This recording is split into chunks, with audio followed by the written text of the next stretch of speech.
Yo, what's up, guys? So today we're going to be doing another deck profile. Today I have something that I've had for quite a while, but I haven't really talked much about it. It's not one of my better decks. It's one of the first tribals I built though, or creature type decks, creature focused. I know that there's a lot of Magic Gathering discourse around the use of the word tribal and stuff like that. It's just kind of second nature to say it, being played Magic for so long. I'm trying to correct that. But yeah, this is my Angel deck, and we'll be going over it the card by card. But first, I'd like to ask you guys to like the video, subscribe, hit that bell notification button down below to know when my videos go live. All support helps. We're trying to hit 100 before the end of the year. We're almost there. I think Saturday is the 29th, so 30th, 4th, 31st. Yeah. So Saturday is the cutoff date. We're actually making pretty good progress. We're about, at the time of recording, 24 subs away. So, share the video with your friends, anybody who's into Magic, Yu-Gi-Oh, stuff like that. Everything helps, but let's get right into it, guys. All right, guys. So this is the Angel deck under my commander, Lyra Dawnbringer. I've been thinking about switching it to Giada, Font of Hope, but she seems a little too samey, I guess, for angels. It's like the de facto angel deck that people have been running. She is really good for it, obviously. But Lyra's one I went with. She's a 5/5 flying angel that has flying, first strike, lifelink, and then other angels you control get +1/+1 and have lifelink. Just kind of a good stuff commander. Next we'll go into the creatures, I guess. I guess that's how we do these things nowadays. To start, we have Bruna and Gisela, Fading Light and the Broken Blade that turn into the Eldrazi Angel. Both very good, um, like angels in general. They're both very good cards. I actually had like a home rule with some friends of mine that we play, or that I play with, where I used to actually run them as a partner commander, which, as strong as it sounds, it's actually not that strong. Getting them both out is kind of a pain when they're both in the command zone. So next we have Avacyn, Angel of Hope. We have Akroma, Angel of Wrath. We have Linvala, the Preserver. We have a Rhea, Dawnbringer. We have an Angelic Field Marshal. We have a Glorious Protector.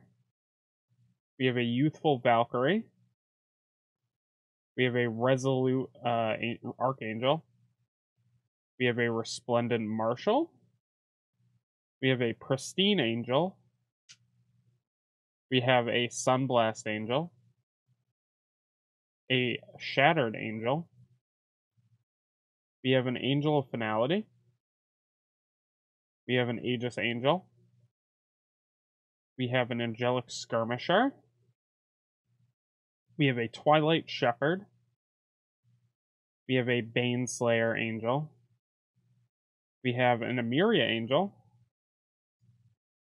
We have Emiria Shepherd. Let me push that over real quick. We have a Herald of War. We have an Angel of the Dire Hour. We have a Giver of Ruins. Kind of like the new Mom, I guess. I run her over Mom personally, but both are good. We have a Mira Harker, aka Thalia, Guardian of Thraben. We have a Thalia Heretic Cathar. We have a Keeper of the Accord. We have a Starnheim Aspirant to help with those angels. They are very expensive. We have an Intrepid Hero. We have an Archetype of Courage.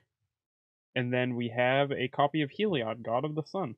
The deck is pretty beefed out on creatures, as you can see. It's also very, well, overall it's very creature heavy, but also very, like, mana heavy. Like, there is very little creatures that have, like, low mana cost, which is both a downside and an upside with angels. because of cards like what's it called? Urza's Incubator and stuff like that. Like being able to run cards that make your angels cheaper is very nice. Because you're basically getting these big beefy cards for low mana amounts, which is always nice. But that is the creatures of the deck. So next we'll cover the artifacts, which there's a few. To start, we have the Parhelion, or Parhelion 2. Just for the angel generation that it has. We have a Steel Seraph, which is also an angel. We have a Bloodline Pretender to help boost our angels as they come onto the battlefield. We have a Platinum Angel as a deterrent to losing. We have a Burnished Heart for what is it called? Ramping. Because we're in white. White, it's hard to ramp. We have a Helm of the Host. We have a Chroma's Memorial for the creatures that aren't angels, but also to buff our angels. We have a Vanquisher's Banner to boost our angels. We have a Quicksilver Amulet to get out some of those more expensive angels for 4 mana instead of whatever they would be. We have an Urza's Incubator, a Herald's Horn, which makes them cheaper as well. And then we have a Soul Ring.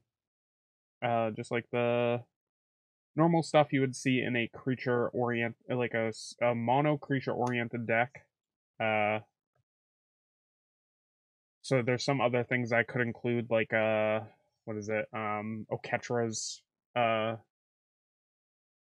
Monument or whatever, that one that makes it so your white spells are cheaper, which would be good. That's actually a good idea now that I'm thinking about it. Now onto the Planeswalkers. We have an Elspeth Resplendent. We have the Wandering Emperor. Actually, really good card. Being able to flash it in and being able to basically exile a attacking creature. We have Elspeth, Sun's Champion. We have a Gideon of Zendikar for the instant emblem and boost. And then we have a Sarah the Benevolent. Just like some good mono white planeswalkers to throw around. They all have pretty good abilities that help either boost our field or make it make our creatures stronger type of thing.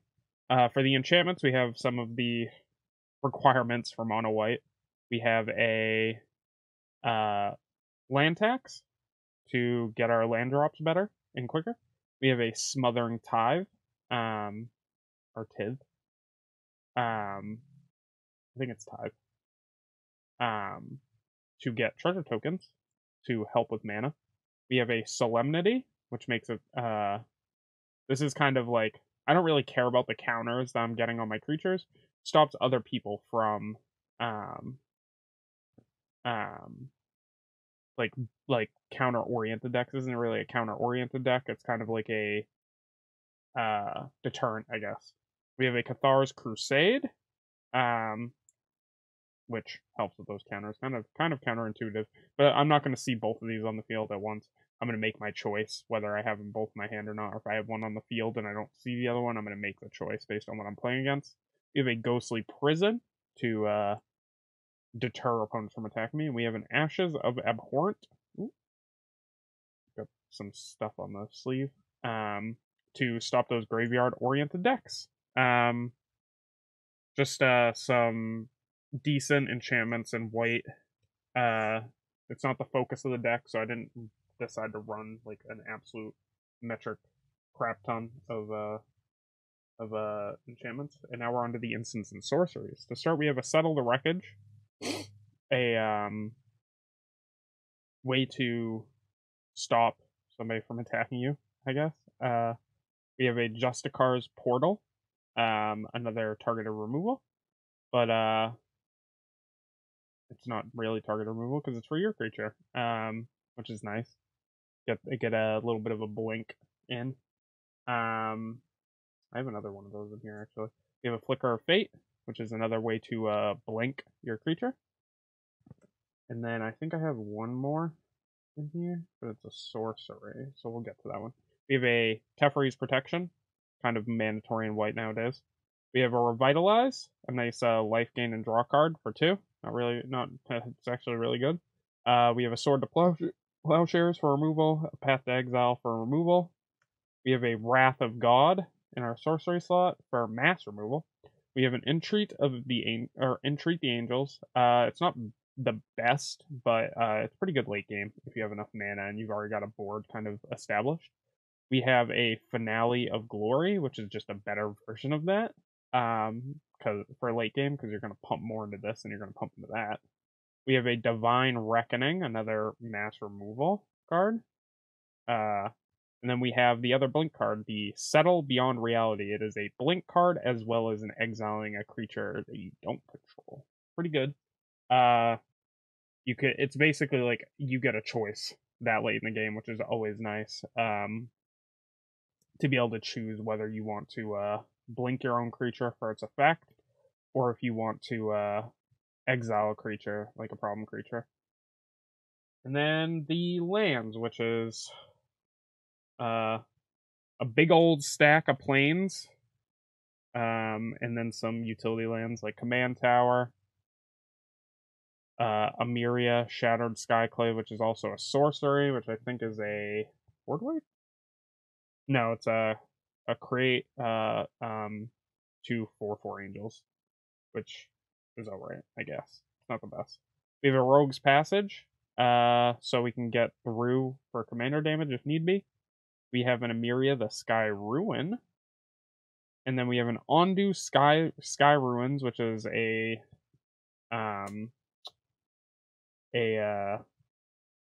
board wipe as well as a land. And then we have a Makindi Mesa, which is a kind of situational buff if need be, if you've got your lands and stuff like that. Odds are you're not going to be using their backsides, because you're going to be needing lands because it's white.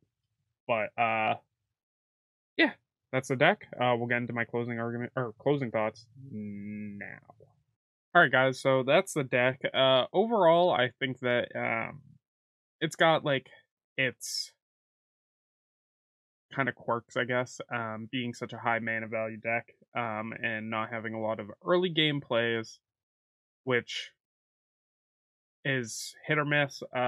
Nowadays, when I build commander decks, this is, like I said, this is one of my older commander decks I have that's kind of not really seen any improvements besides commander change. I have added a few extra cards to it, like some of those newer angels, and like newer like flicker cards from the new Jumpstart, which I guess aren't really new cards, they're just reprints. But also like the like newer angel and creatures that like help cast angels. So it's got its quirks. Nowadays when I build decks, it's more so focused on lower mana cost decks.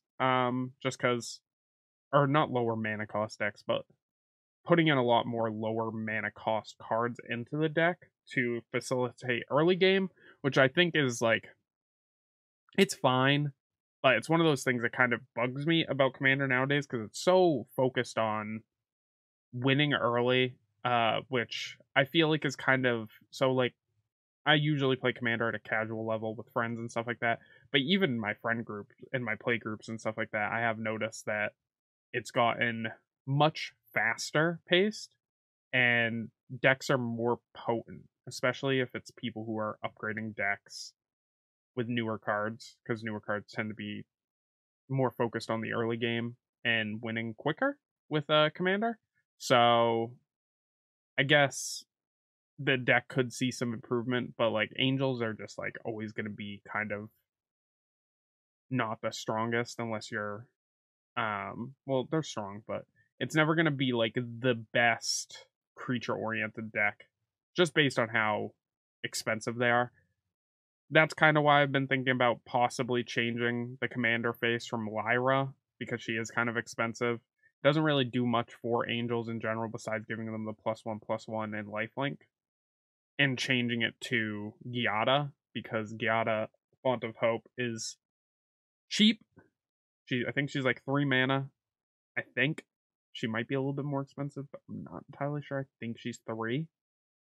And then also, she is a mana dork for angels, and then also she buffs them as they come in. So she's kind of just like a better commander in general. So I'm gonna have to think about it. But overall, I really like the deck. I wouldn't keep it constructed if I didn't like the deck, obviously. But yeah, maybe down the line you guys will see another angel deck video based on changes and stuff like that. But that's all I got for you guys today. I'll catch you guys in the next one. Peace.